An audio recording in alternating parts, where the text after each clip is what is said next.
tomorrow. I'm going to send it out. Mm.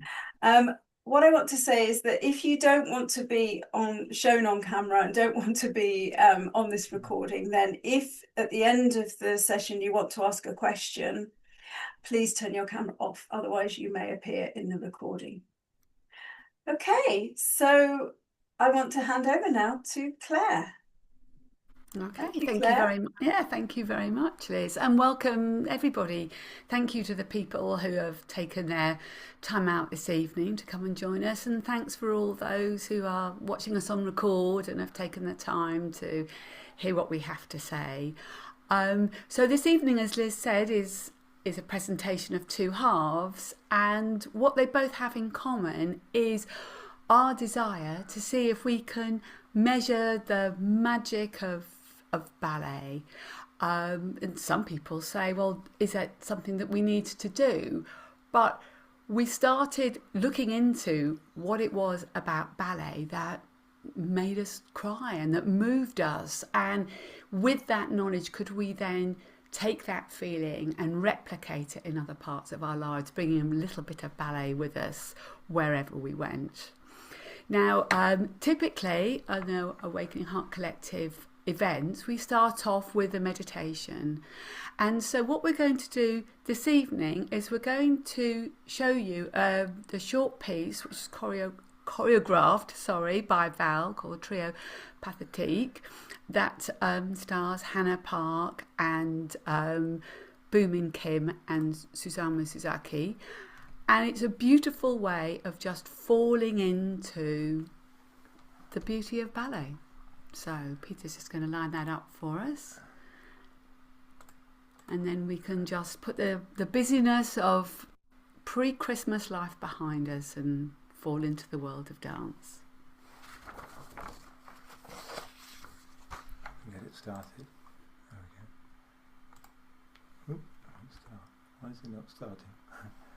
Hang on, bear with us. Oh, what's happened here? Take it. My screen sharing, there we go, is on, right?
beautiful. Just for a bit of context, those three dancers are all first artists for the Royal Ballet Company. Beautiful. Right. Now let's turn to Val, our main star of the evening. Now, Val is multi-talented and has a highly illustrious career. One of the hats that he wears is that he's a founder member of an organisation called Collision Unknown, along with two other people called Tim Duncan and Rosie Collins. And a complete chance meeting meant that Peter and Tim bumped into each other at a conference and got chatting, and really quickly started talking about ballet and why ballet moves us so quickly. And that chance conversation has led to us working together over about the last 18 months on 4 different Heart of Ballet events that we're going to talk about later on. Val himself has been in ballet, I think, more or less your whole life. And I had to briefly sum up his achievements, which I'm going to just try and read through, which is that his first dancing lessons were back in his home country of Italy when he was 4. At 11, he moved to the La Scala Ballet School in Milan. At age 16, he was offered a scholarship at the Royal Ballet School in London. And in his career, Val's danced with the Zurich Ballet, the Norwegian National Ballet, and since 2010, he's been at the Royal Ballet, and he's been a first soloist there since 2014. Now, Val's obviously has a career as a dancer, but he also has a career as a choreographer as well. And when he was at the Royal Ballet School, he won the Ursula Morton Choreographic Prize, and his subsequent work in dance has seen him receiving the South Bank Sky Arts Award for Dance in 2020 and the Critics Circle National Dance Award for the Best Classical Choreography in 2022. Val's currently the executive producer of the New English Ballet Theatre, where he came from tonight, just while they're getting ready for their technical rehearsal for their production at the moment, which is a Nutcracker, which Val has choreographed and starred in fact. And last weekend they were performing that in the Bahamas, and once they got planes sorted out, have brought it over to this country and are finishing off their productions this weekend. So before we start with the questions, we thought you might want to see Val in action first. We've just seen some of his work through his choreography, but we thought you might like to see him actually dancing in the role of the Bluebird. So this is described by many people as the notorious role of the Bluebird, as it's one of the most demanding of the male roles in the canon. Okay, so when Peter's got that lined up,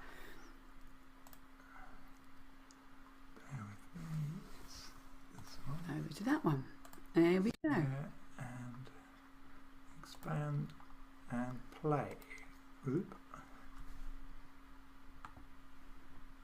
Play. Why is it not playing? Hang on a second. Something's gone wrong. Just a second. What has gone wrong? Oh, just as a stop here again. Bear with us a second. Share it.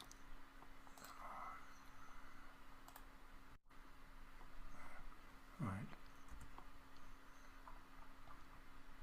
We've lost. Here we go.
Well, that's absolutely stunning, Val. I mean, while we were waiting for it to come up, I thought, well, if it doesn't, if you can't work out the film, I'll have to ask, I'll have to ask To Val to do redo it live. But it. you were saved from that, Val, saved from that. So, if I can take you back to the beginning, as I said, apparently you were doing classes at the age of 4. So, were you born and then decided you wanted to be a ballet dancer?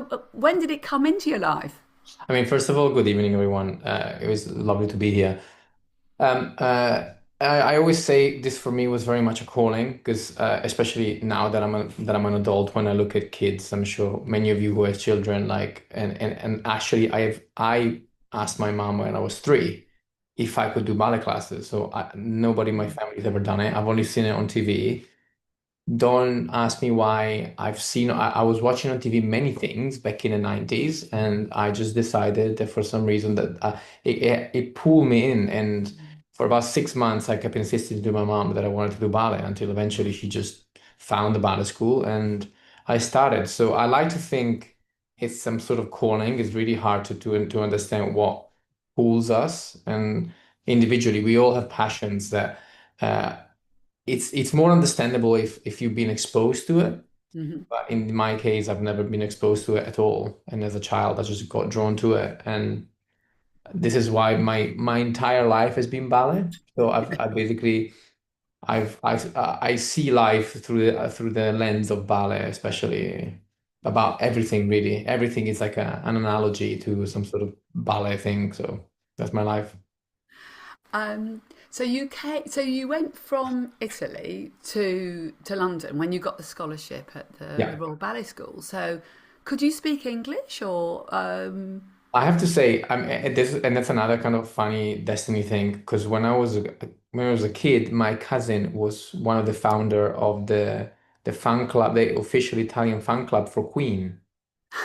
So I grew up loving Freddie Mercury, and I started to translate its song when I was like 8 or 9 because I kept singing them, but I didn't know what they meant. So I had a pretty decent vocabulary. I mean, before going to the Royal Ballet School, I actually went to 2 New York summer courses, and that's where I kind of picked up my colloquial English. And actually, fun fact, when I came into the U in London when I was 16, everybody thought it was weird that I had an Italian American accent.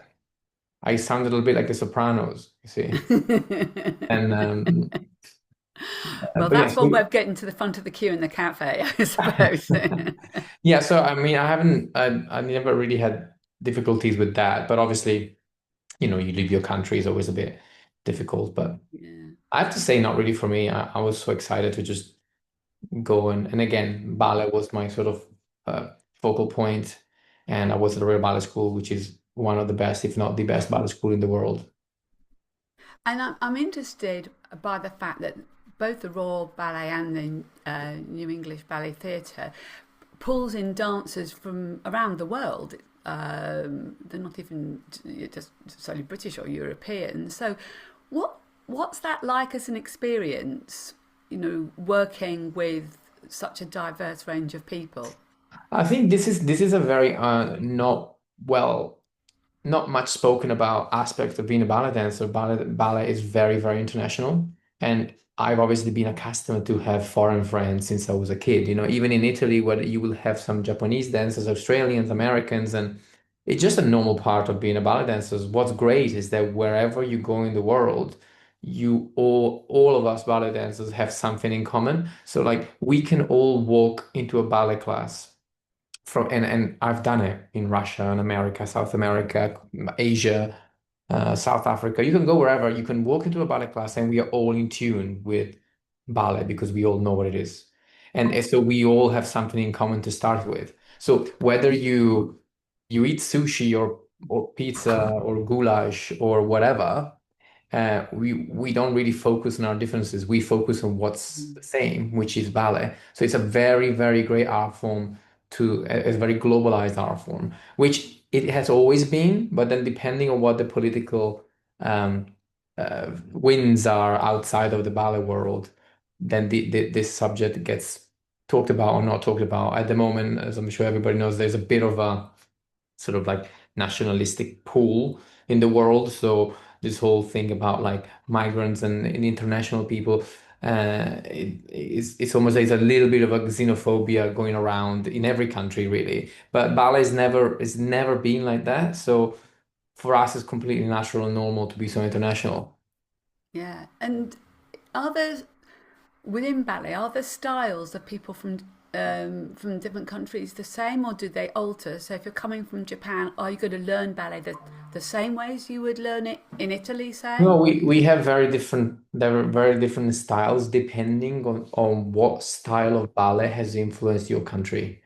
Obviously, I would say the two big schools of ballet tend to be the French and the Russian, and they've influenced sort of like many places. However, I would say the Russian schooling is the school that has been influenced the world the most because they often the Russian teachers tend to go to places like, for example, Brazil. They went to Brazil like I don't know 50, 60 years ago and really founded a lot of Russian schools, and that's why Brazil has some of the most amazing dancers in the world right now. They've gone to North Africa, to Algeria. They will go to anywhere around the world to sort of promote and expand the Russian style of ballet. Whether, for example, the French haven't done that much, considering like French is one of the biggest, sort of is the most historic schooling in the world. They haven't actually expanded in that way. So you will find a lot less countries in the world tend to have influence from the French schooling, and that's the same in the UK. I mean, the whole British ballet really started after Ballet Russe. Mm. So we're talking about 1930s. I mean, ballet goes back to the 1700s. So England has come late to the party and has probably developed its own style based on where Cecchetti basically started it, and then Ashton sort of progressed it, and then the sort of Royal Ballet style, Sadler's Wells Ballet, Royal Ballet style developed from there. But we're talking in the 30s, so it's relatively late. But we've caught up pretty nicely, and now we're one of the top, if not the top, dance company in the world. But the British training is very mixed because it's never existed a so-called British training.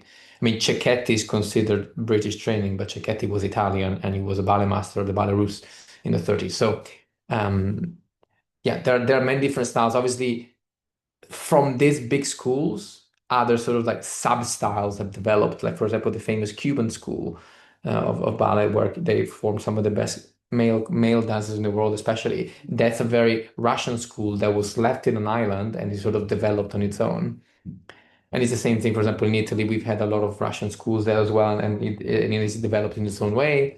Japan is sort of similar. Japan it has a lot of love for ballet. There's a lot of Japanese dancers around the world, and they have developed their own little style. But it's all, you see what I mean? It all Mm. stems from this sort of big schooling, and then sub styles developed, and now it's because of YouTube and what's happening with social media, it's all becoming very fused and amalgamated.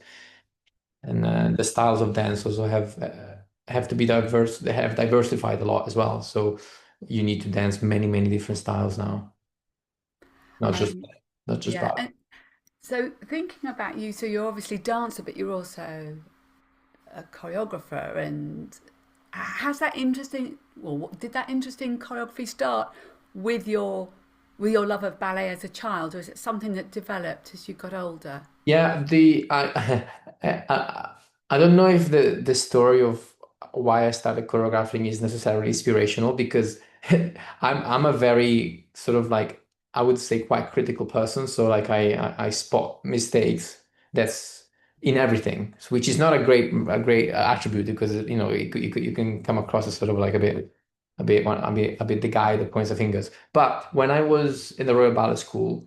The Royal Ballet School has in its curriculum a choreography training, which means that we all have a go at choreographing something, even if it's just your own by yourself, you improvise your own movement. And so it got me thinking about choreography when I started doing the course. And the reason why I actually started is because I used to be quite well versed in in the ballet in ballet in general. I read all the books, I watched all the videos, all the versions. I was very much what we call in ballet, I was a bunhead, it's called. And my Italian friend at the time, she did a choreography for this competition that I won the year afterwards, and she said, "Oh, could you help me? Because I know," she was like, "You know a lot about ballet, so can you tell me if it's any good?" And I went to see it, and I actually thought it was pretty bad.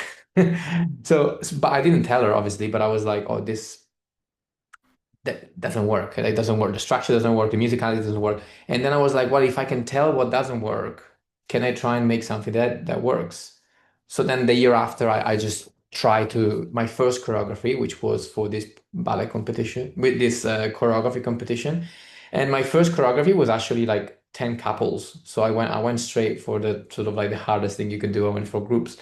And then I didn't know if it was any good. And then when I won the competition, that's when I thought, "Oh, okay, maybe there is something there." It gave me the confidence to keep pursuing it. And then it never stopped. So really, I've been choreographing since I'm 16, kind of quite regularly. So do you ever have a conflict with the fact that you are very much a dancer and you're a choreographer as well? Or is it always a There used to plus? be more because the older I'm getting, the more senior I am getting, the less I'm dancing, obviously. In my body, it's also the problem. But so it used to be sort of like something that I would squeeze after hours and the weekends. And then it's sort of the more free time I got, so the more senior I became. Obviously, I became a soloist and then the first soloist, and I was started to so I've been repeating the repertoire quite a bit, so I don't require as much rehearsal. So to give you an example, on Monday, I'm going to be dancing the nephew, which is the Nutcracker soldier in the Nutcracker, and I haven't done it for 2 years, but I've danced it for 12 years. So they've only given me two half an hour rehearsals, and I'm ready to go on stage. If you were to do it from scratch, you need about 3 weeks. Mm. You see, so because this is all repertoire that I've done for many, many years, I don't require as many hours, which means it frees up hours to do my choreographic work, and in our case, work with Collision Unknown, which is the reason why we then sort of like got to know each other. Yeah. Um, now, you talked about, being more senior, and I think we've all seen the athleticism that dancers have to have in order to perform. Um, how does it work with illness and injury? And I'm mindful that Stephen McRae had put out a film from the BBC about his recovery back from illness, and in fact, Mayara Magri had a piece in the I paper today about what she has to do to prepare, and how it's difficult to get herself ready for on stage. So can you talk to us a bit about what happens when you get an injury? I mean, physically and mentally, how can you go through a recovery process? I mean, I have a very long list of injuries which I've gone through, so I've become quite well versed in injury management and injury prevention and sort of everything that comes with it. As a matter of fact, I often would be sharing the gym with Stephen because me and Stephen have gotten injured sort of like often at the same time. So it was quite nice for him to sort of put in a documentary something that a lot of us just go through silently. Having an injury is quite devastating. Depending also on what stage of your career you are. Our career is short, and it's not only short, but the times of progression are even shorter. So let's say between the age of 18 until about 26, 28, that's the time where you need to push and where you progress the most and where your career is sort of like whether you go one direction or another direction, that's sort of those 10 years are very, very important. So if you get injured while you're climbing the ladder, so to say, that can be quite devastating because you feel like you've been left out, but you get injured and everybody else keeps going. So it's an unnamed competition really, because obviously there are only so many roles. We all want to do all the roles. We all want to be principal dancers. So there is that aspect of injury. And often another problem with injuries is that when you've trained your body in a certain way and you have an injury, then when you come back from an injury, the confidence in your body has just diminished ever so slightly. So you start to be more hesitant, you start to be more careful. And that is sort of, and obviously you collect multiple injuries during your career. So that eats away from the confidence that you have in your own body. So that and often that sort of like fear will create other injuries because if you're always careful when you're putting your feet down, eventually you're gonna twist your foot. You can't go about it that way. So there's a huge work of psychological management and it's something that is getting better these days. But I think for the longest time, I think you were very much left on your own devices when it came to help with managing that psychological aspect of it. We at the Royal Ballet have a fantastic um, healthcare suite, which obviously takes care of us physically, but also mentally. I think that that's has become very important to have support because these injuries can happen, in your early 20s at a very, very delicate time of your career. And, you need to be reassured constantly, pretty much that everything's going to be fine. You're not going to lose on your career. Things are going to be coming. But obviously, while you're at home sitting down, it is very, very hard. But listen, they happen. It's part of the job. We do work. We do use our body, um, you know, crazy amount, and um, and then from there on, then you have injury management. I'm actually probably the number one person probably in the world, but definitely in the Royal Ballet because I do about an hour and a half warm up slash injury management before I do ballet class in the morning. Simply because I've collected so many injuries, so I want to make sure that it's injury prevention and injury management to do all those different exercises and different elastics and running and things like that.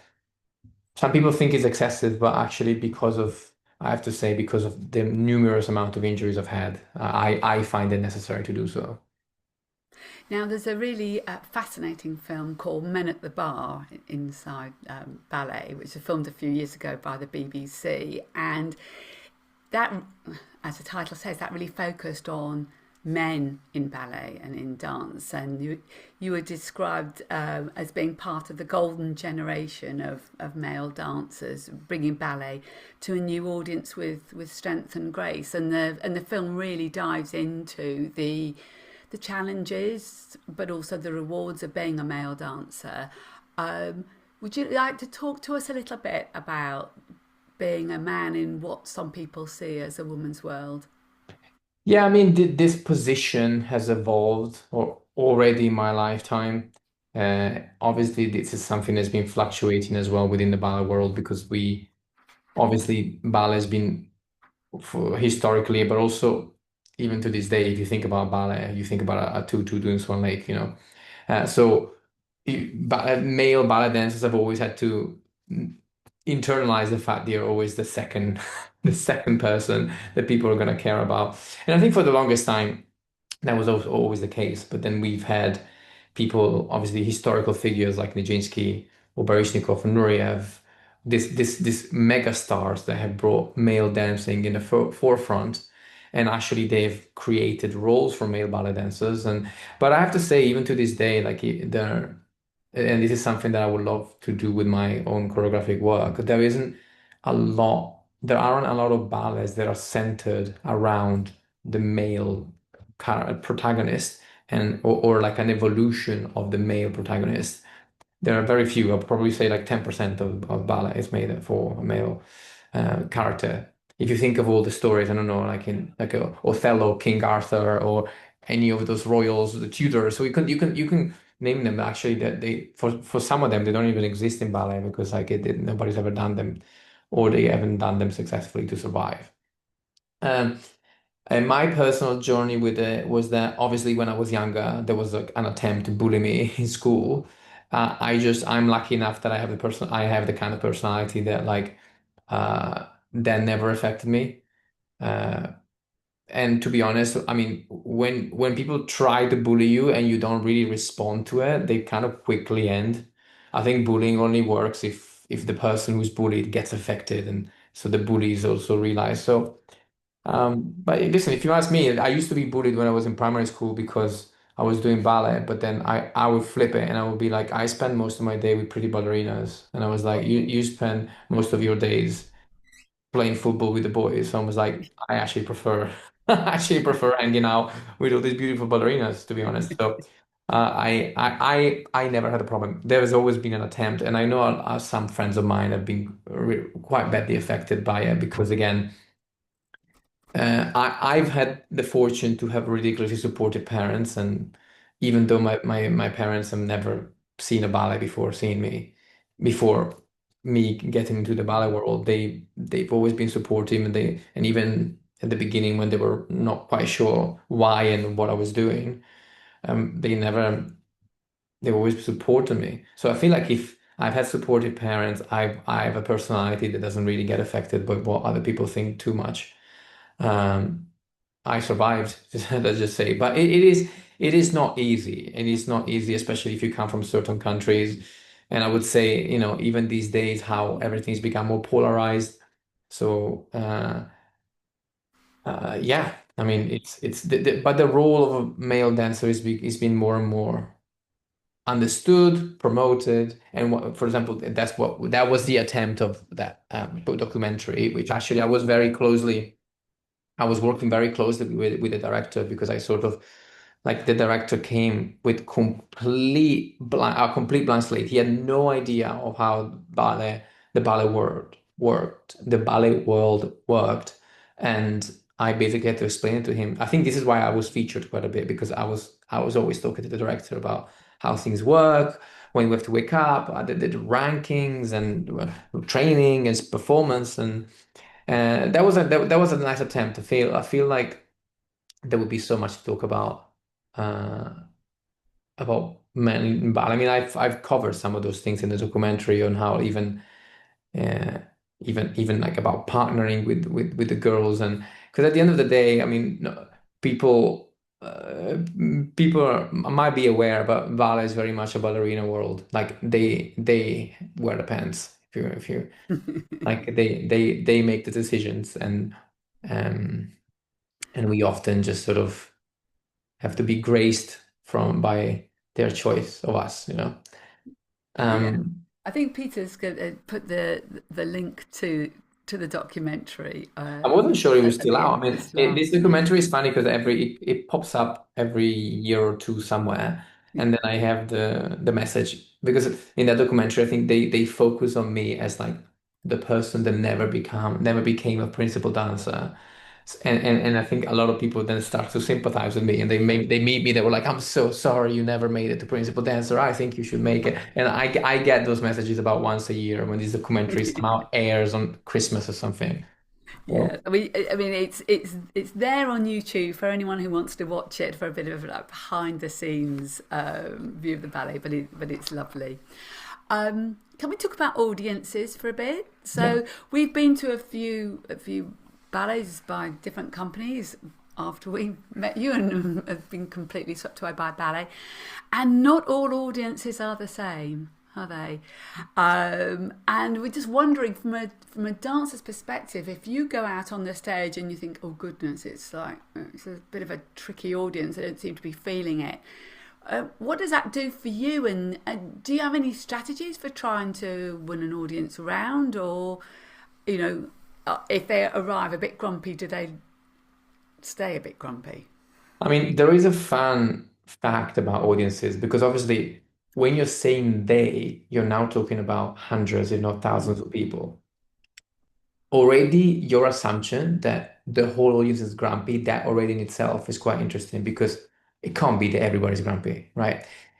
There is an energy, there is a vibe, there is something in the air, and we obviously feel it. Like when there is a good audience, I think it's because there are enough people in the audience that are excited and excitable that they just move everyone else, or the vice versa. There are enough people that are just tired. And for example, when was it? I think we were doing, I think it was a Nutcracker or an Alice in Wonderland recently.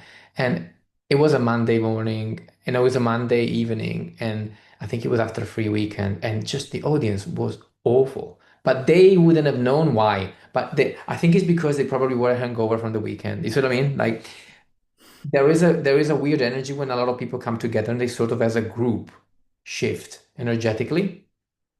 And we feel it.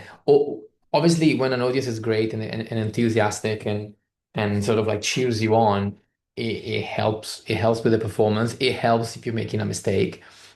But it is interesting, and I think this is something that even us with our experiment are trying to figure out because there is that energy in the air. And how do you measure it? And how would you shift it if you can? So if you see that an audience is very difficult in the way that like maybe they're a bit tired or maybe there are more people that are less excited than others and they're bringing the whole energy down. How do you bring it back up or how do you manage it? And because it's difficult, like how do you conduct the audience energy? Obviously, depending on what they're watching. For example, like if you're watching something like Nutcracker, which is quite an easy watch, and there are a lot of highlight moments where the music is very big and there's a lot of happiness, so you can almost like, come on, pick up, you know. But even then, like sometimes you can tell, sometimes there's audiences that you can tell in Nutcracker how an audience is after they watch the Russian dance.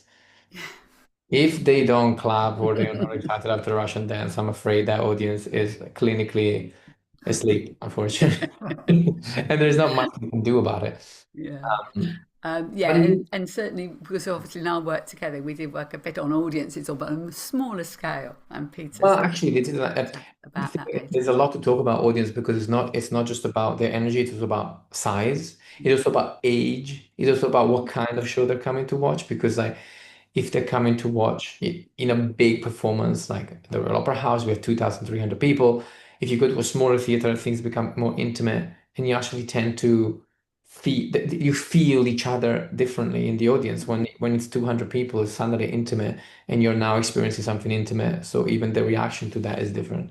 So I think it's a very fascinating aspect between sizes, ages, uh, kind of audience, because often, for example, sometimes we have school matinees where there is like, I don't know, like 800 kids, and it's absolute madness, you know? Like they have no idea when they're supposed to clap, how they're supposed to clap, how long they're supposed to clap. So they scream at everything for about 3 seconds and then they stop. So you see, so it is a fascinating subject that it should be analyzed. But Well, I think that's sort of leads us neatly on to the New English Ballet Theatre because that's quite different from the Royal Ballet in many ways, insofar as done a lot of work to take ballet out to places and people who you may not see in the Royal Opera House, and obviously you've been connected with them for a long time now, and certainly Peter and I have seen one of their productions, and it was very clear to us that a lot of the people in the audience were new to the experience of ballet, and ballet has a reputation for being elitist and expensive, and it has to be said our seat was cheaper than it would have cost us to go to the cinema to watch a recording of the Royal Ballet, or actually cheaper than a glass of champagne in the Royal Opera House, and so it was very, very accessible. So would you like to talk to us a little bit about the sort of um, the movement behind the New English Ballet Theatre, what it is that you're trying to achieve at the moment? yeah, I mean, so New English Ballet Theatre, first of all, it's a company that was founded by Karen Pilkington Mitzvah in 2010. And the mission of the company has sort of shifted a little bit. I think in its conception, the company was meant to promote British talent, and that would have been choreographers, dancers, designers, musicians. It was very much like it started off as sort of like let's try to push British talent, which there is a lot of, but it quickly evolved into more like a bridging company for up and coming artists. So, for example, in the dancers way, it was supposed to be younger dancers that have just graduated from the school. They maybe didn't find a working contract afterwards, and any New English Ballet Theatre was there to sort of make them work for 1 or 2 years with new choreographers, keep them going, keep them getting experience to then move on to another company. New Ballet Theatre was great for me. I've been working with them for 12 years now. It's because they picked up my one of my pieces from this choreographic workshop we do at the Royal Ballet, which is called Draftworks, and I've done many pieces with them, and they've helped me develop as a choreographer, just like some of the designers that we worked with and some of the composers that we worked with. So it used to be very much like a company of like a young company for a lot of people to get experience on.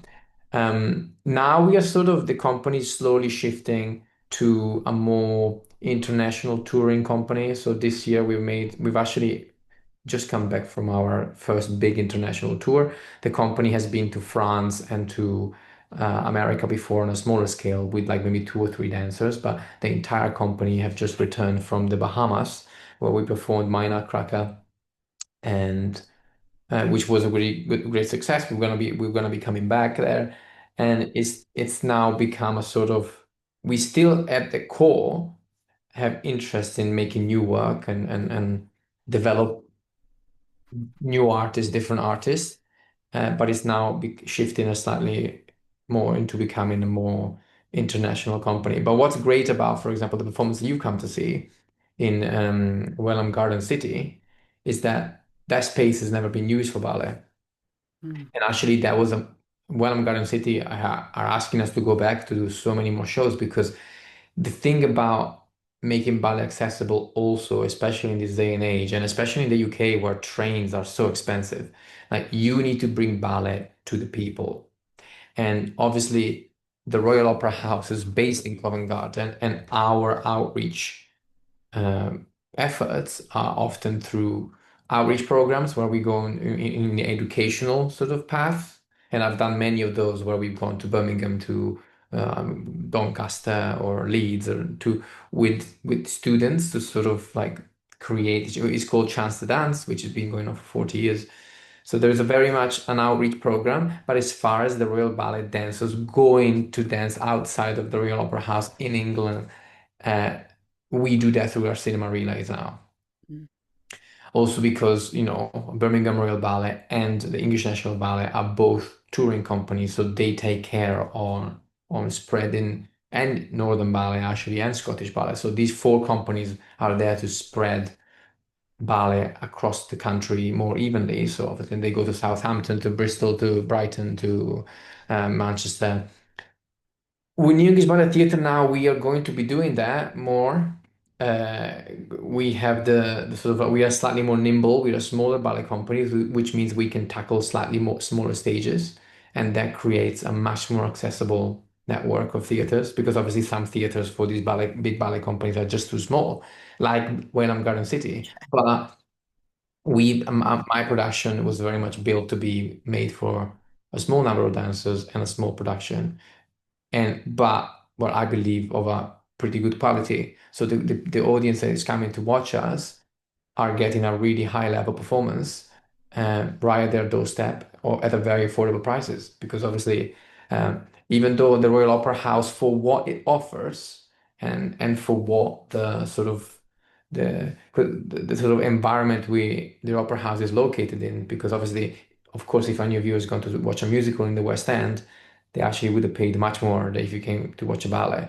And in the West End, you often don't get live music, or I mean, you do have live musicians sometimes, so it's a much smaller thing. We have huge orchestras and a lot of singers, a lot of dancers, and we obviously need to present the most best quality work in the country and in the world. So, and that is why the price of the ticket has to be what it is, which, again, it's expensive, but it's not as expensive as a lot of the theaters around us because we are subsidized in a way. So Opera House has to find this balance between like you know make sure Yeah. that the books are all done and offering the audience a chance to a widespread audience a chance to come to see us. Yeah, and it is true that it's an absolutely amazing evening to go to the Royal Opera House and to see anything, any form of ballet, and to see what are clearly the world's best dancers perform on that stage is just breathtaking, which is why we keep going back and just can't get enough of it, and that's all Yeah, I think part of even if you ballet's. don't know us, it's quality.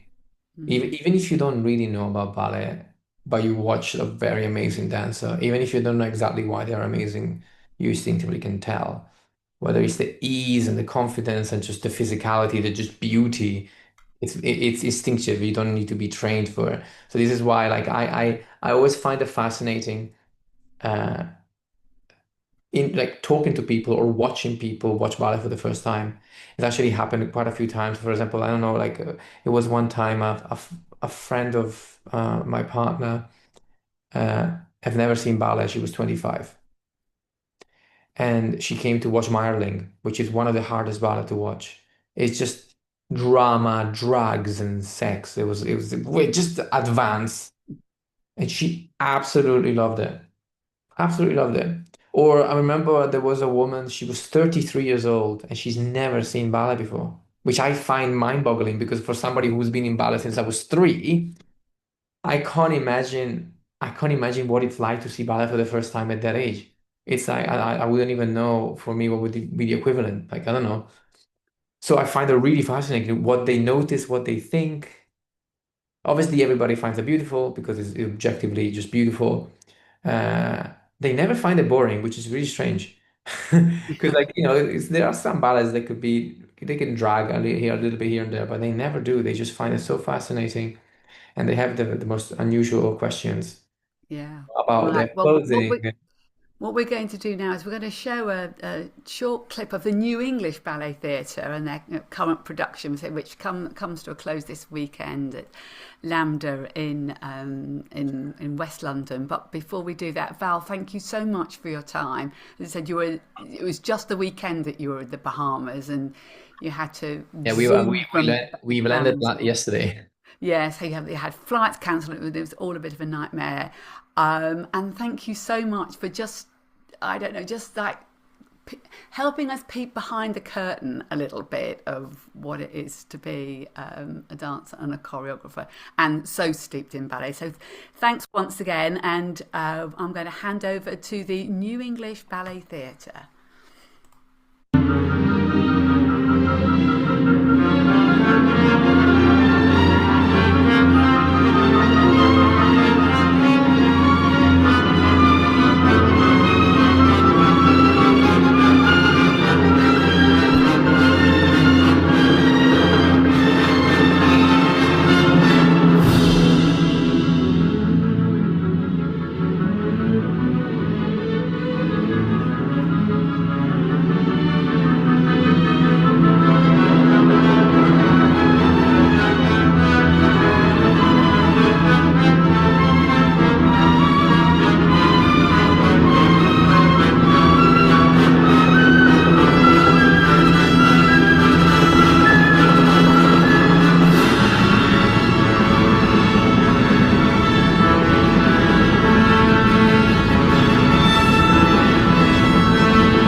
Yay. So thank you, Val. So I'm now going to hand over to Peter, who's going to talk more about the work that we've done with Val and Tim and Collision Unknown over the last four ballets. But thanks again, Val, very much for your time. Oh, thank you.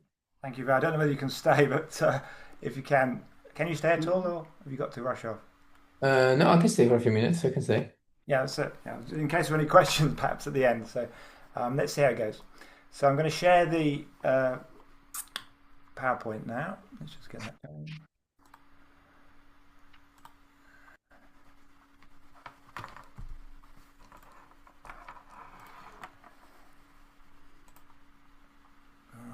hopefully everyone can see that. So what we're going to start with is a video which was created by Collision Unknown from our first of 4 experiments that we ran over the last 18 months. I'm just going to run the video because it's actually a very good introduction and probably better than I could do. So let's just run it. It's about 4 minutes and then I'll talk more about it. I've been researching heart rate variability synchronization, as it's called, for the last 11 years. This person asked, do you think you could measure the responses I get to ballet? Because they're, you know, really emotional responses, those wow moments. And I said, yes, I think we can.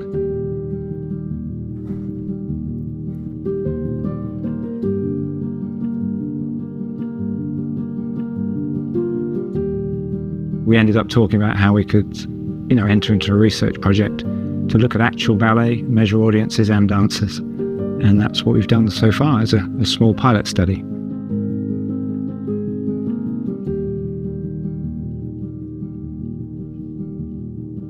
So we set up monitors on each person. We had 2 dancers, 6 audience members, a mock-up audience, and we measured simultaneously their heart rate patterns and then analysed them for synchrony in all sorts of ways.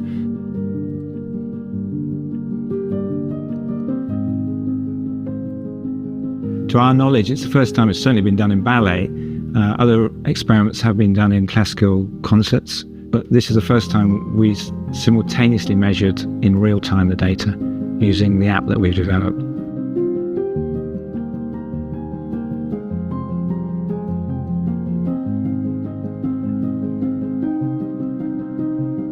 We've also used a self-report for the work with the ballet so that we could match how people are feeling. So that wonderful feeling of being an amazing performance, we know it when we feel it, but actually what does that marry with the data? And we were really interested to be able to match what we'd seen in patterns of synchronicity through data with actually what people reported as feelings of inspiration or connection to other members of the team there.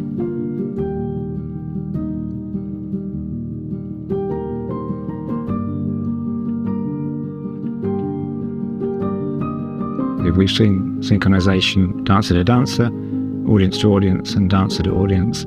We're still analysing it, as you say, but the patterns are very distinct. And what we've been able to do is put the changing data in real time and actually show that against the videos that were recorded of the dancers. And that's in its early stages of interpretation, but an incredibly powerful way of working out what's going on with the dancers. We can even ask the dancers what they were feeling, what they were doing at the time.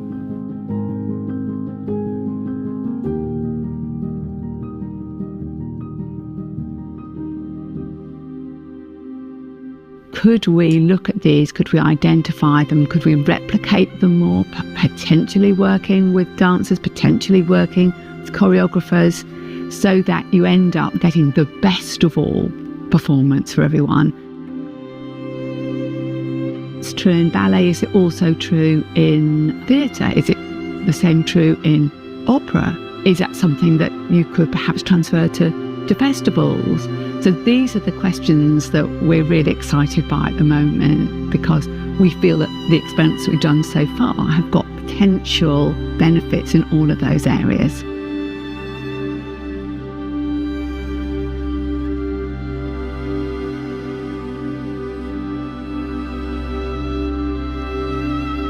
All the experiments have opened up more questions, and so we want to run different experiments in the future to control for some of the different factors that we may be seeing, and understand truly why we synchronize when we are connected to other people.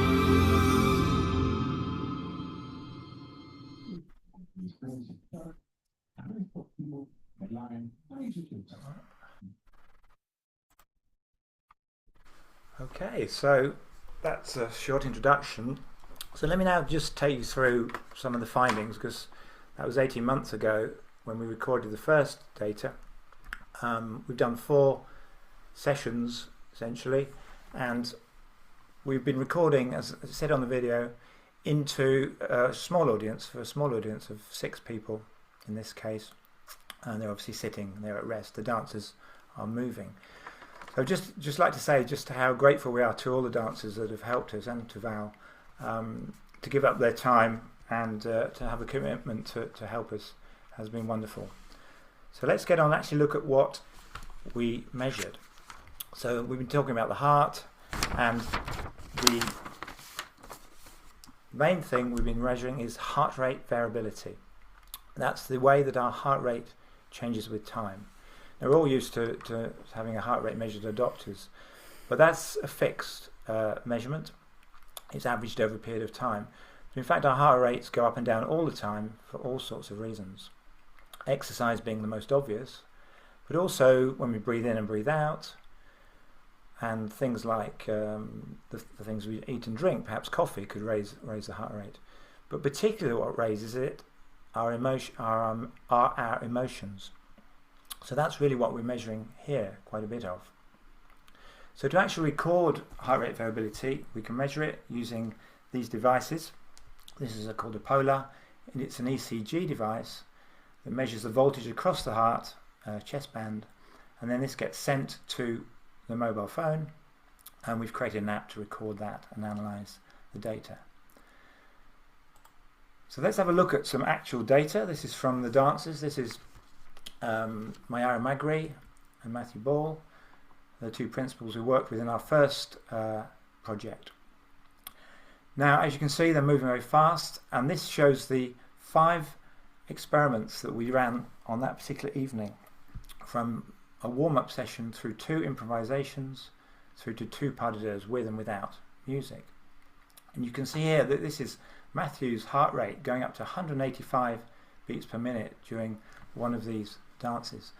This just shows how incredibly fit, how athletic the dancers are, and they have to train enormously hard physically to do this. So that's what we've been measuring for the dancers, and in a moment I'll show you some synchronization. But what about the audience? Well, here we've got actually Val's data. He's sitting in the audience here, and he's going to be watching the first sequence in a pas de deux that Matthew and Mayara had created especially for a performance they were giving that weekend. In fact, this was the last practice they had, and I just want you to see what happens to his heart rate as this sequence goes through. So let's just run it. I will talk it over. The music has been muted here. So here you can see the heart rate going up and down with this distinctive, what's called a sine wave pattern. This is Val's breathing. So his down out breath is here, and then his up breath is here. Out again. And as you can see, it's changing with time. Notice his heart rate is really quite low, in the 50s.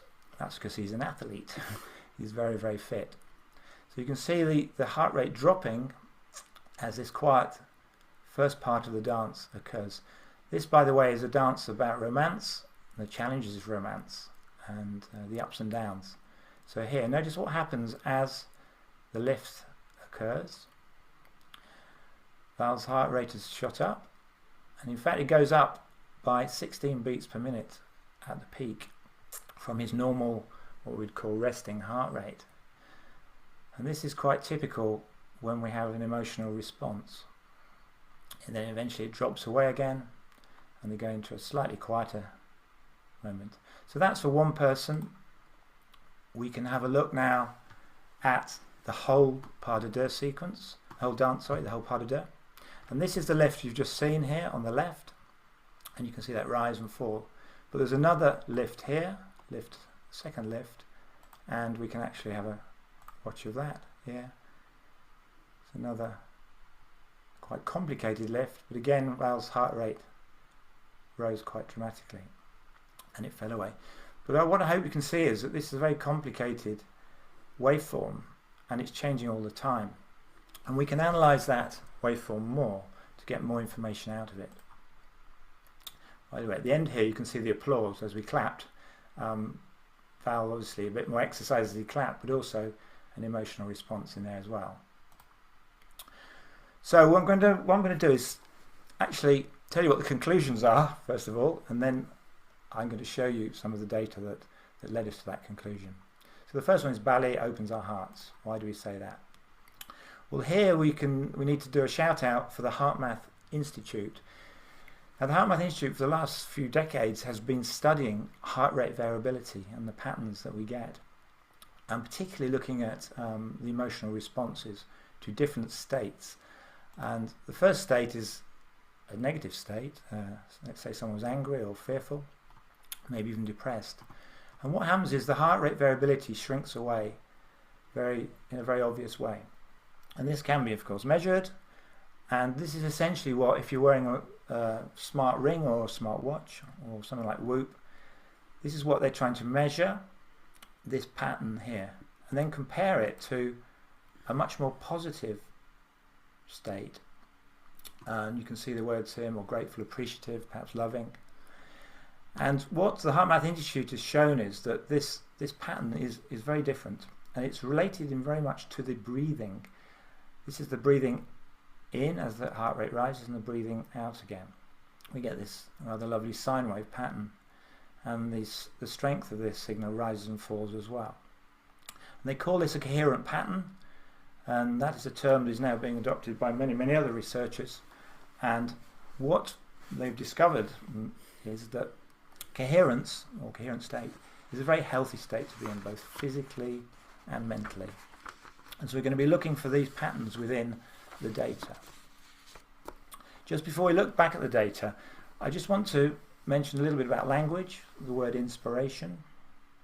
I've just talked about breathing. The Latin word means to blow into or to breathe into, and it refers to a spirit or a life force entering someone. So we think this has a real relevance to what we're doing, because we're going to be looking at inspiring moments within the dance. And we also, I certainly do, get goosebumps when I have an experience like something beautiful in ballet. And goosebumps have been studied a lot by academics. And you might also get the hairs on the back of your neck rising, maybe even tears are coming from these experiences, these highly emotional experiences. And what these studies have shown is that it all relates to our autonomic nervous system. And this is the system that really balances our body. So there's part of the system that essentially raises the heart rates. It's the fright and flight response, as it's called. But also the opposite, which is the one that calms it down again, which is called the rest and digest part of the system. That's the sympathetic system that raises and the parasympathetic system that lowers it. And what's interesting about goosebumps is that you get the activation of both systems. Normally they work against each other, but with goosebumps they work together for short periods. And this has been related to these features that we've just seen when we get these peak moments of experience. So we've seen two already. So let's just go back to Val's data. And here you can see it. I'm just going to, let me just move this down, that's in the way. We can see the first peak moment here, and then the second peak moment here, the second lift. So we can see that on the heart rate data fairly clearly. But we can also now try and extract this coherent pattern from the data. You can see a little bit in here, particularly at the beginning, where we can pick up the breathing patterns. And the breathing pattern that's the most powerful is about a 10-second wavelength. So 5 seconds breathing in, 5 seconds breathing out. We can then take this heart rate data and we can process it to produce essentially a coherence plot here, which shows again those peak moments. But now this is a number that comes up from 0, and it's much easier to compare when we compare more than one dancer or audience member. We've actually created our own algorithm, and we're exploring how we can use this at the moment, but we're trying to relate these increases in the strength of the signals to the frequency content as well. And so that's what we're seeing here. So really what this green line is doing is measuring awe or inspiration, and also how much our hearts are opening, how much our hearts are responding to the dance. So the next conclusion we've come to is that ballet synchronizes our hearts. When we look at more than one heart together who are experiencing dance. Now, you might expect two dancers who are exercising essentially together, and they're in the same movements, maybe the same steps, to synchronize, and certainly that's part of what we're seeing here. Here we've got the two dancers from the pas de deux there, and you can see how synchronized their patterns are. So really when we talk about synchronization, we're saying, do they go up and down at the same times? And in this case they do, until we get to this point here. And this relates to a change in the dance where Matt and Maya are separated from each other. So the narrative is changing here. They were together at the beginning and then they separate, and there's a moment, certainly when we were in the audience watching this, of almost horror because they'd been so close and then something went wrong in the relationship, and Maya, you'll see, eventually wanders to the back. In the actual dance he would be off stage here, but we couldn't do this in the studio, and Matt is clearly suffering. But what's interesting is just how different their heart rate patterns are in that part of the dance. So that's two dancers. What about two audience members? So we've got Val again here, we've already seen this graph. Let's bring now in Tim Duncan, who's part of Collision Unknown. He was sitting next to Val, and this is what his heart rate patterns look like for the same dance, exactly the same time.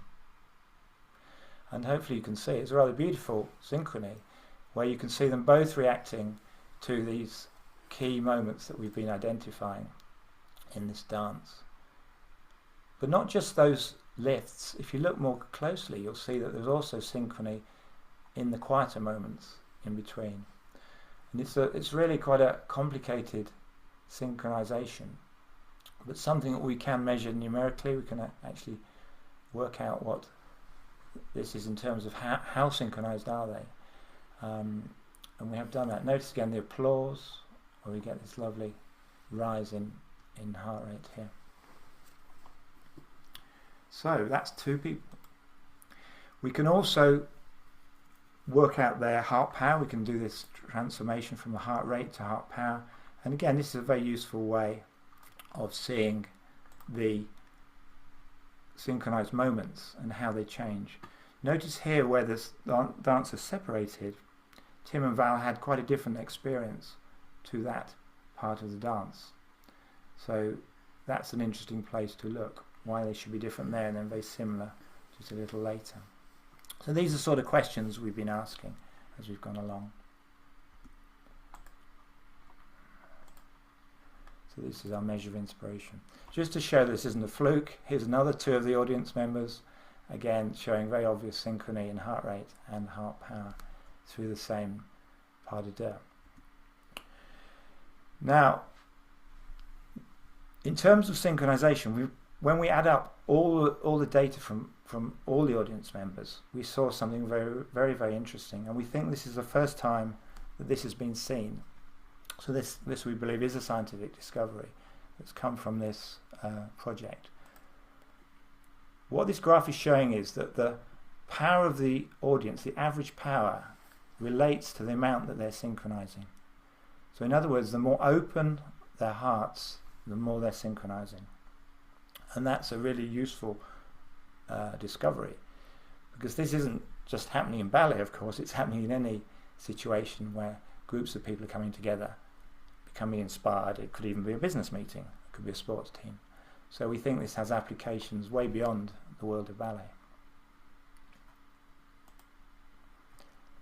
Next step, we've seen them synchronizing, we've seen the audience synchronizing and the dancers. But what we've also found is that it connects people and makes us happy, makes people happy. How do we know this? Well, we asked them. We asked them how they felt and compare that with the data. So here we've got a summary of all our data from all 5 experiments, and you can see there's a general rise in the amount of synchrony out to this 5th experiment here, which is the closest to real ballet, if you like. So we've got music and dance. Here we've got the dance without the music. these two are improvisations, where we ask the dancers to improvise.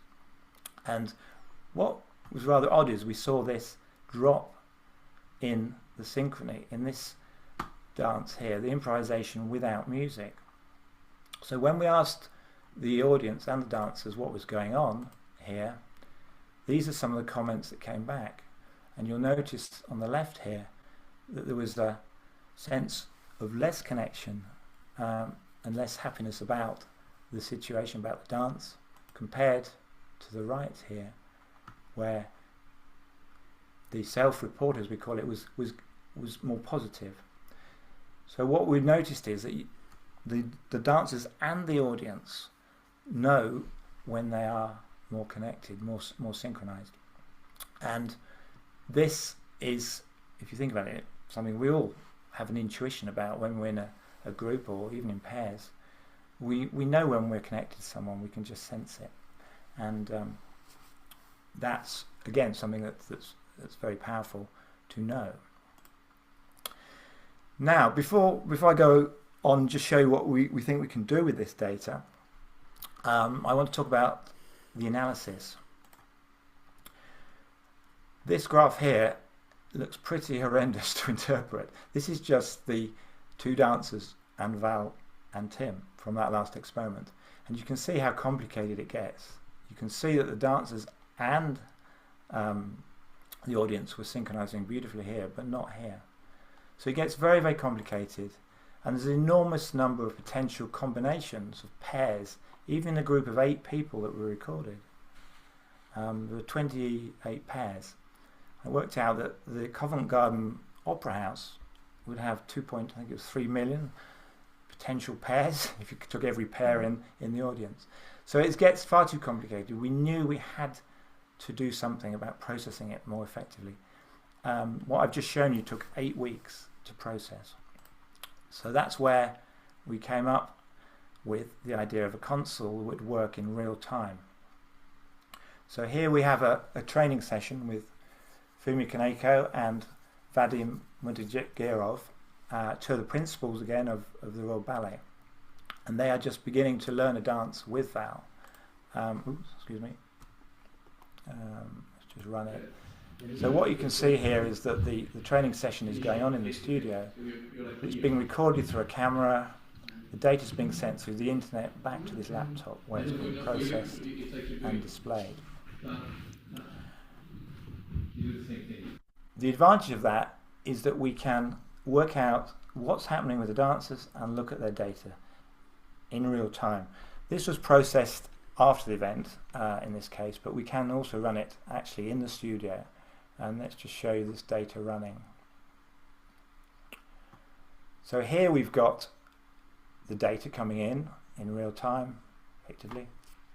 The dancers obviously dancing, but this little map, we call it the correlation map here, shows the dancers A and B here in red and blue, and the 6 audience members, and just how they're synchronizing in pairs across the dance.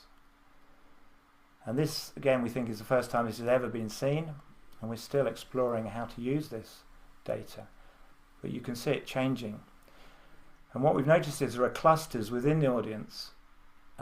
It's not just a random build-up as the dance progresses. There's definitely patterns in here. And it speaks a little bit of what Val was talking about in different audiences, that maybe there are some audiences that are somehow communicating with each other in a more energetic way. So that's really exciting, what we might do with that.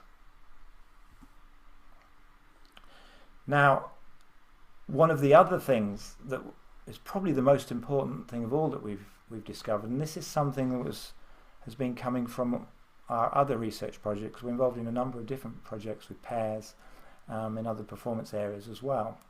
We're seeing the same patterns all the time, and that is that our attention in the moment is what relates to the synchronization. It's what it's not causing synchronization, it's certainly associated with it. And what we spotted was this pattern here, and this is a graph showing how much synchronization each person, A through to F, had in the 5 experiments you've just seen. So the bigger the graph, the higher the graph, the more synchronization this person had with the other members, the other 7 members. And what we asked them was, what interest did you have in ballet to begin with? So we had 4 people who had a great interest, and 2 people, including Claire and myself, who were new to ballet. And there was a considerably lower synchronization for those who had less knowledge of ballet, perhaps less passion for ballet at that moment. So that was interesting in itself. And we came out with first of all, the name Superfans, and then we now call it Super Connectors. The people who know more about ballet, who are more passionate about ballet, synchronize more. So if Val is still here and watching, that might explain why some audiences feel easier than others. Some may have simply more passion to start with. But we can think about ways you might increase that passion in newcomers and in a sense educate people to the world of ballet. We saw that again with another experimental day we had with the apprentices from the Royal Ballet. They're in the early parts of their career. Val again was choreographing a new dance about loss and grief, and there were 2 ballet dancers in the audience from the Royal Ballet, and they have an extraordinary synchronization across that dance, right down to their breathing together for a lot of this dance. So the breath really is important. So that's again this idea that our interest in ballet is important. I think I'm going to move past this one because time is moving on. But that essentially showed the amount, basically showed that we can monitor the attention using our new console, and we can look at how that changes. In that case, Claire was actually changing her attention first on the dancers and then on to Val, who was choreographer, and she synchronized first with the dancers and then with Val. But what I want to just show you very quickly is the potential for using this knowledge and these tools within the choreography world. Here we've got Val with Hannah, a first artist at the Royal Ballet, and unfortunately Martin, her normal partner, was ill this day, so Val stepped in as choreographer and dancer. And we can see here in the pink area where the synchronization went off. They were actually just practicing quietly here and not really dancing. In this yellow zone here, they were dancing together, and you can see how their heart rate patterns are moving together. In fact, they danced that sequence 3 times during this session, and you can see the similar results right the way through. Let me just show you a little bit of that dance. It's rather beautiful. This is just like an insight into what happens behind the scenes in the world of ballet. The training goes on for hours and hours and hours.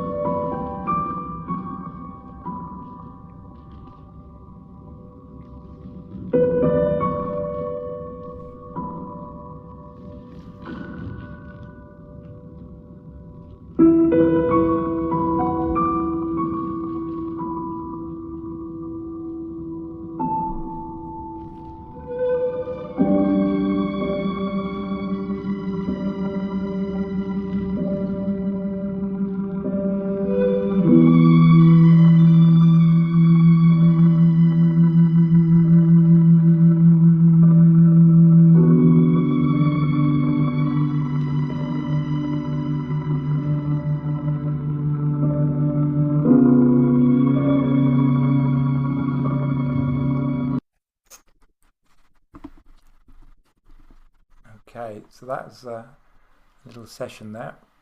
Let me just roll down to the final piece, which we're calling the magic. The dancers themselves will use this term to express that energetic piece Val was talking about. What makes that difference to a standard performance and a special performance? What makes a difference to the audience? And this is something Claire and I are really, really interested in. And we have done some experiments. Now, these are very radical experiments, because they, well, let's just say we have the advantage being non-academics that we can do anything, absolutely anything. So we can do the experiments that might be a little bit more difficult in a university. So what we said was, well, if there is something energetic going on, let's set up an experiment where Claire was listening to Swan Lake, watching it on the laptop, listening through her earbuds. I was across the room about 5-6 meters away, actually behind a door in a conservatory.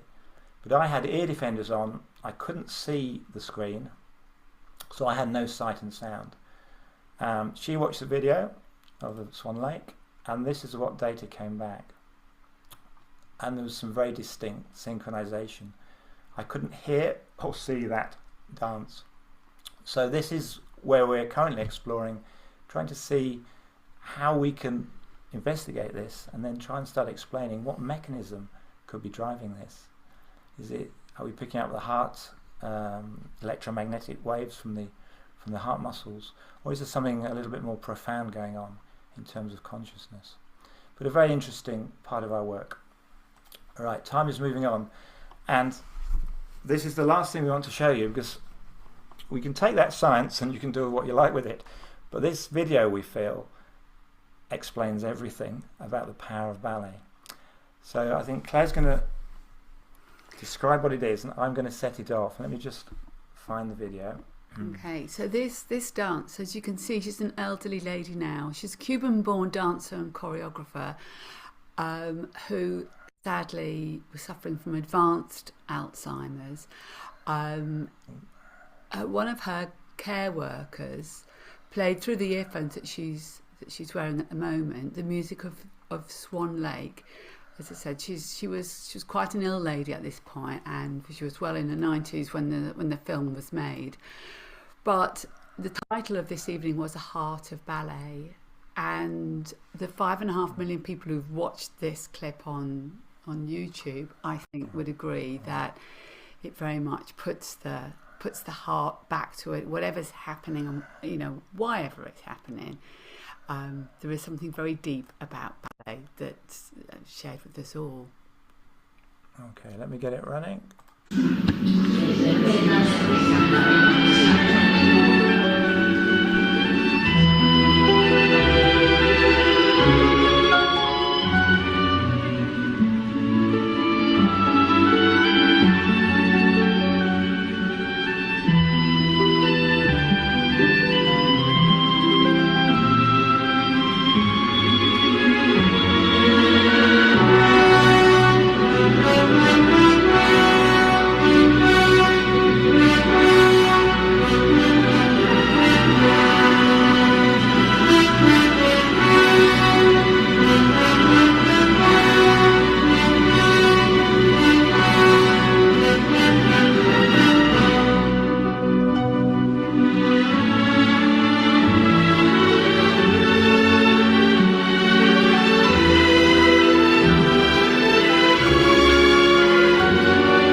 Hang on, let me just get rid of this video.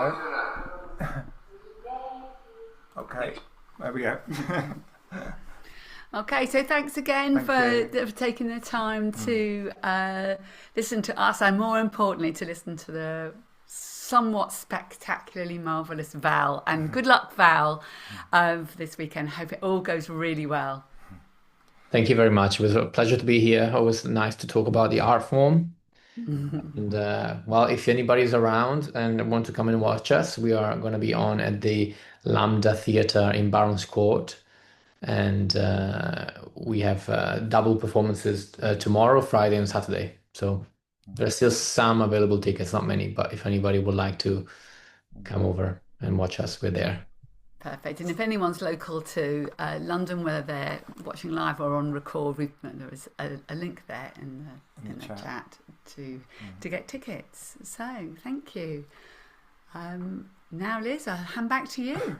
We've run a bit over time for the questions. We have run over time. I'm just wondering whether we've got a time for one question, maybe, or yeah, I can do one or two. That's okay.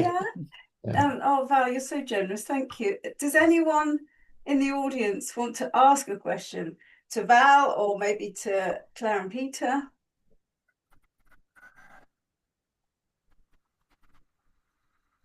You're all just blown away. That last video, oh wow. Have you seen that, Val, before? That video? Yes, I've seen that before.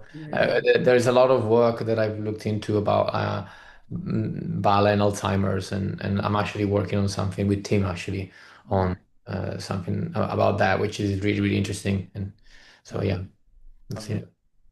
Yeah, stunning. So any questions, anyone?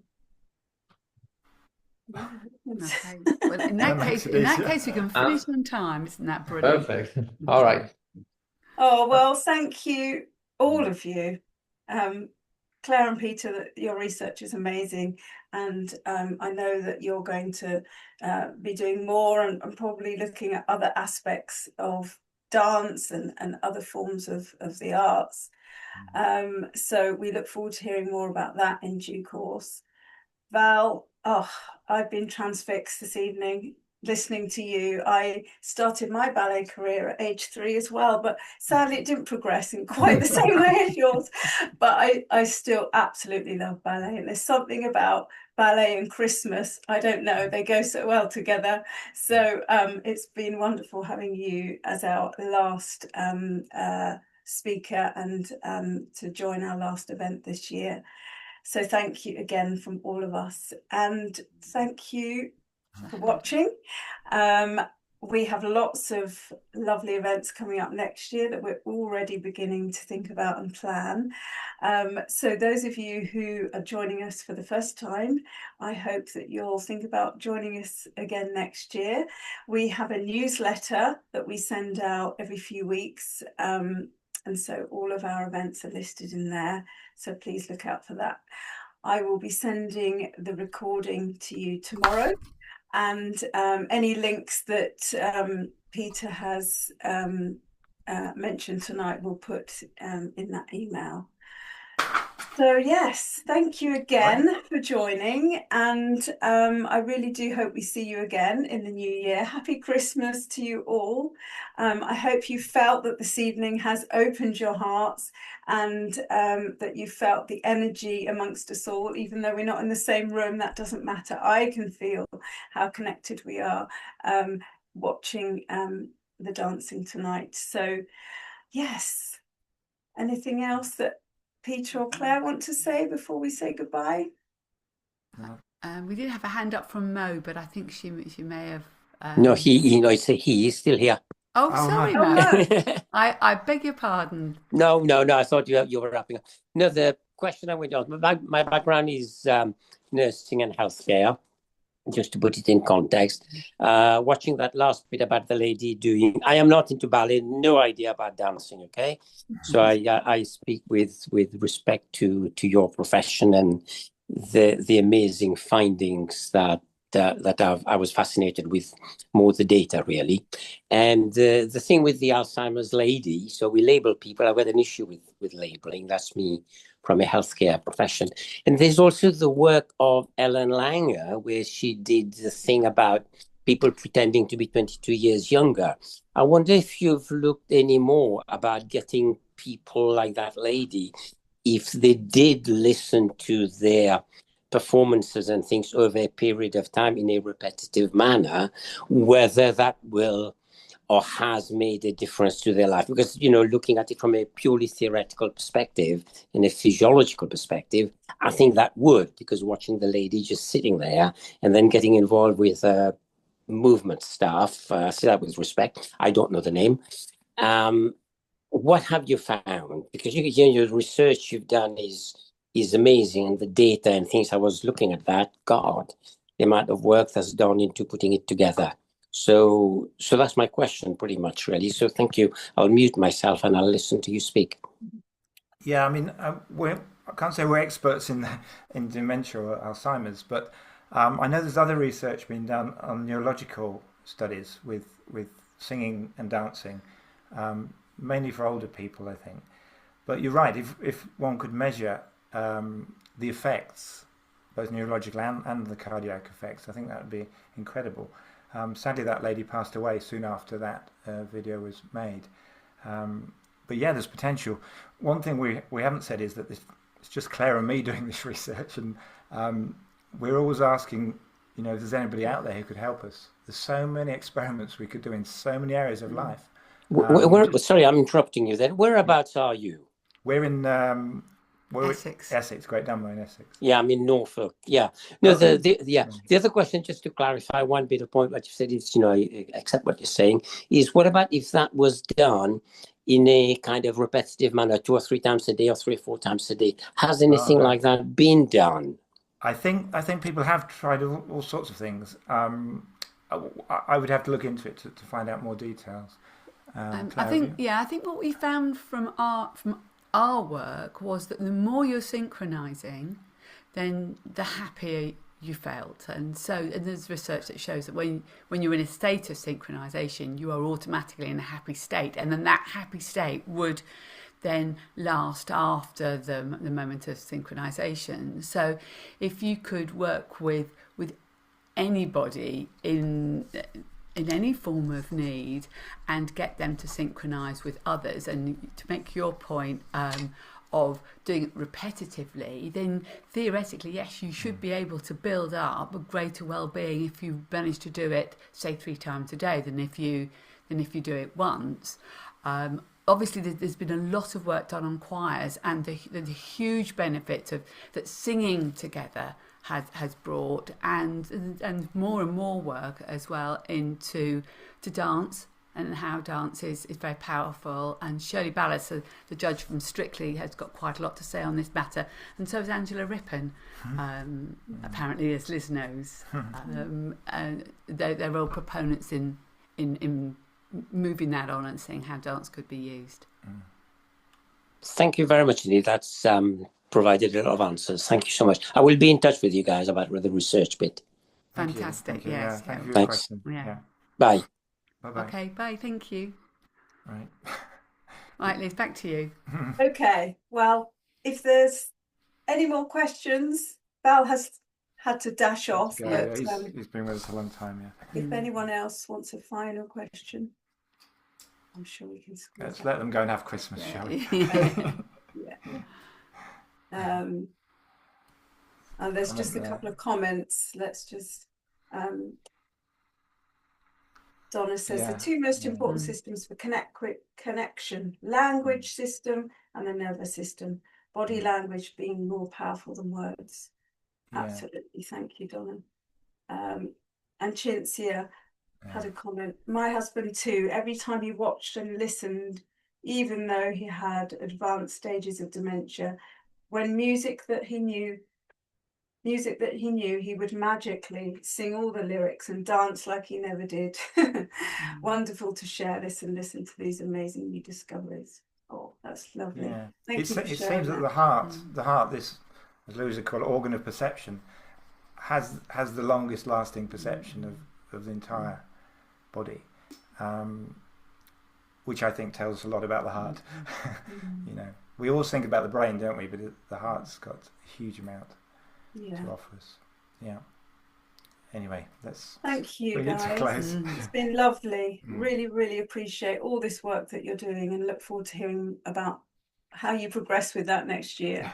Thank you. Okay, I've said good night a few times now, but I'll say it again. And happy Christmas to you all, and look forward to connecting through our hearts again next year. Okay, bye for now. Thank you, Christmas, everyone. happy Christmas. Bye.